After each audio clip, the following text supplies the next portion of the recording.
Jerusalem. The Israeli right, emboldened by President Trump's recognition of Jerusalem as Israel's capital, is not the only faction arguing for a single state between the Jordan River and the Mediterranean Sea. The Palestine Liberation Organization has also begun to ask whether that might not be such a bad idea, though it has a radically different view of what that state would look like. As momentum ebbs for a two-state solution to the Israeli-Palestinian conflict, both sides are taking another look at the one-state idea. But that solution has long been problematic for both sides. For the Israelis, absorbing 3 million West Bank Palestinians means either giving up on democracy or accepting the end of the Jewish state. The Palestinians, unwilling to live under apartheid-like conditions or military occupation, have also seen two states as their best hope. Now, for the first time since it declared its support for a Palestinian state side by side with Israel in 1988, the PLO is seriously debating whether to embrace fallback options, including the pursuit of a single state. It's dominating the discussion, said Mustafa Barghouti, a physician who sits on the P.L.OS Central Council, which is to take up possible changes to the national movement's strategy later this month. Palestinian supporters envision one state with equal rights for Palestinians and Jews. Palestinians would have proportionate political power and, given demographic trends, would before long be a majority, spelling the end of the Zionist project. That outcome is unacceptable to the Israeli right wing, which is pressing to annex the land on the occupied West Bank where Jewish settlers have built communities while consigning Palestinians to the areas where they live now. Israeli proponents of these ideas freely acknowledge that the Palestinian areas would be considerably less than a state, at least to start. Prime Minister Benjamin Netanyahu has even called it a state minus. Eventually, they say, the Palestinians could achieve statehood in a confederation with Jordan or Egypt, as part of Israel, or perhaps even independently, but not soon. Both sides have long officially supported the idea of a two-state solution to the conflict while accusing the other of harboring designs on the whole territory. But Mr. Trump's Jerusalem declaration last month changed the calculus. The Trump administration has not endorsed a one-state solution, and it is working on its own peace plan, insisting that any final agreement, including borders, be negotiated by the two sides.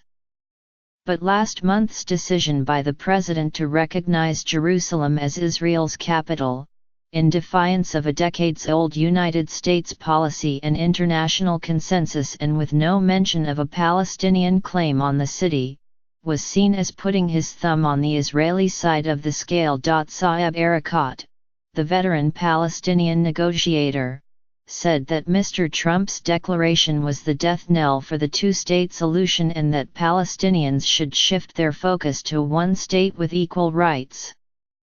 His position has since gained traction among the Palestinian leadership. Under that idea, the Palestinian movement would shift to a struggle for equal civil rights, including the freedoms of movement, assembly, and speech, and the right to vote in national elections.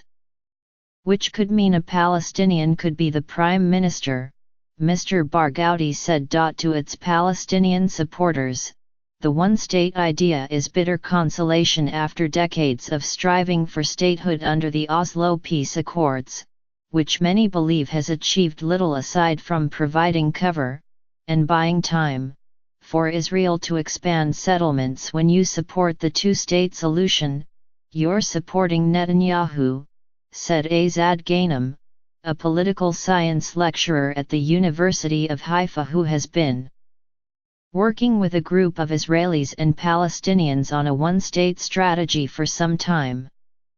It is time for us Palestinians to present an alternative. Several efforts are underway.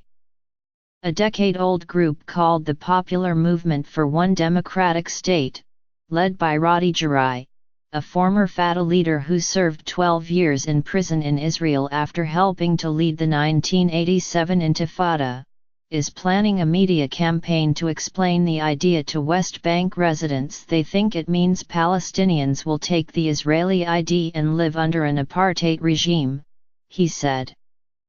But our idea is to have one democratic state, with no privilege for the Jews or for any other ethnic or religious group. Others are talking about drafting a prototype constitution for a single state or forming a political party in Israel and on the West Bank to push for it. At least 30% of Palestinians support one state when no one is talking about it, said Hamada Jaber, an organizer of a group called the One State Foundation. If there's at least one political party on each side that will talk about it and adapt this strategy, the support will grow.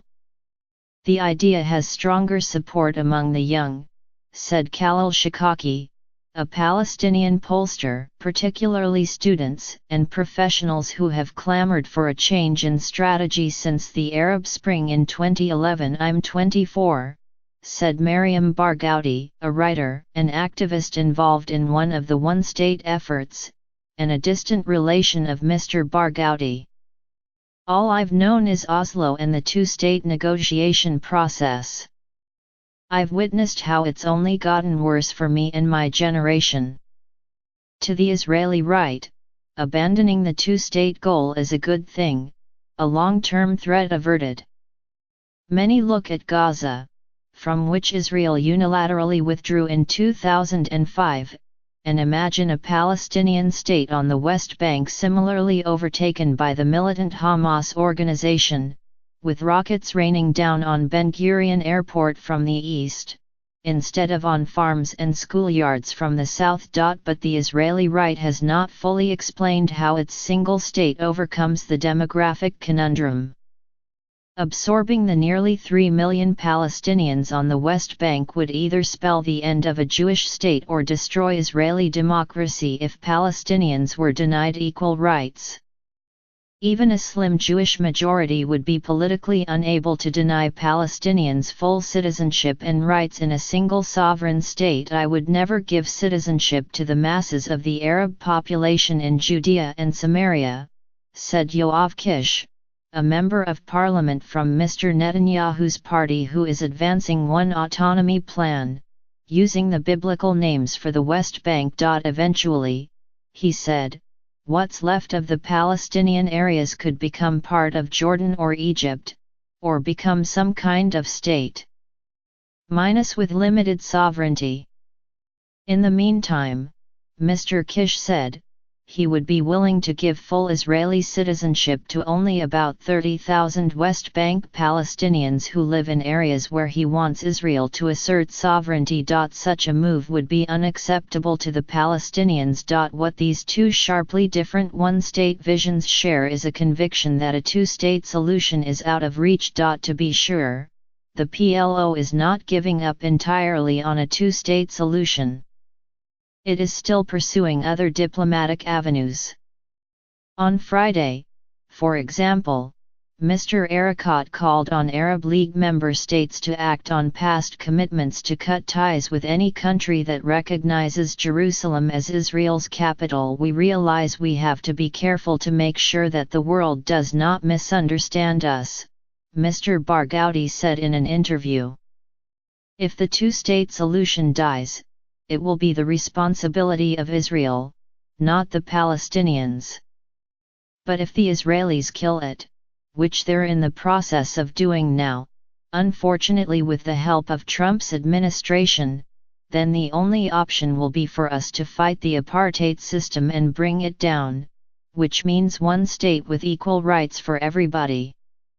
And there is skepticism among both Palestinians and Israelis that Palestinian leaders like Mr. Erekat and Mahmoud Abbas, president of the Palestinian Authority, would ever truly abandon the Oslo process, to which they have devoted their careers and to which they owe their livelihoods. If and when a more liberal Israeli government is elected, it could also revive a two-state peace process. But the costs and political difficulty of withdrawing Israelis from the West Bank grow with every settler.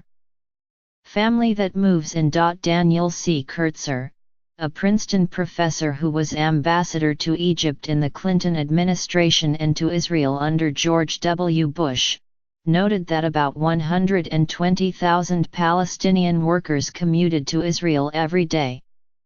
The Palestinian Security Services provided help to Israel in protecting its own population, and the Palestinian Authorities administration relieved Israel of the occupying power's obligation to care for refugees. And I will say, it'll never happen, they'll come to their senses, Mr. Kurtzer said. But how long can you live with the status quo? We're going to wake up one day and it's going to be effectively one state. It's like Thelma and Louise. You're going down the highway and life is great. But there's a cliff.